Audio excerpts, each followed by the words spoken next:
నెల్లూరు జిల్లా సంగం ఎస్సీ బాలికల వసతి గృహంలో నిల్వ ఉన్న వర్షపు నీరు, మురుగునీటిని పంచాయతీ కార్యదర్శి నర్సయ్య తొలగింపు చర్యలు చేపట్టారు. హాస్టల్ పక్కన నీరు పోయే ప్రాంతంలో సిమెంటు రోడ్డు అడ్డు ఉండడంతో యుద్ధ ప్రాతిపదికన రోడ్డుని పగలగొట్టి హాస్టల్లోని నీటిని తొలగించారు. గురువారం social welfare deputy director Srinivasulu ఆకస్మిక తనిఖీ నిర్వహించి హాస్టల్లో నిల్వ ఉన్న వర్షపు నీటిని పరిశీలించి తొలగించాలని పంచాయతీ అధికారులను ఆదేశించారు. డిపిఓ, ఎంపీడీఓ ఆదేశాల మేరకు స్థానిక పంచాయతీ కార్యదర్శి నర్సయ్య హాస్టల్లో నిల్వ ఉన్న నీటిని తొలగించారు. భవిష్యత్తులో విద్యార్థులకు ఎటువంటి ఇబ్బందులు తలెత్తకుండా చర్యలు తీసుకుంటామని తెలిపారు.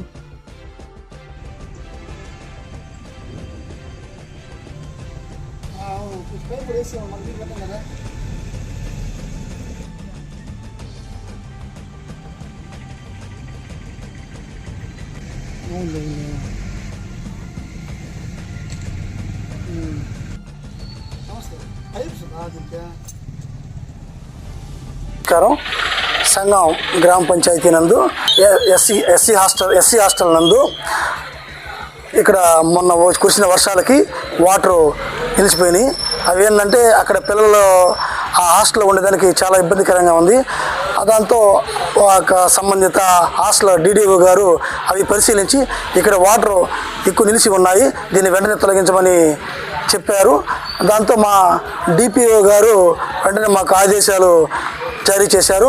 మా డిపిఓ గారి యొక్క ఆదేశాల మేరకు హాస్టల్లో ఉన్న వాటర్ని ఇక్కడ సిమెంట్ రోడ్డు బ్రేక్ చేసి దాని ద్వారా జేసీబీ పెట్టి ఇక్కడ ఒక లోపల ఉన్న వాటర్ అన్నింటినీ బయటికి వచ్చేలాగా చేయడం జరిగింది.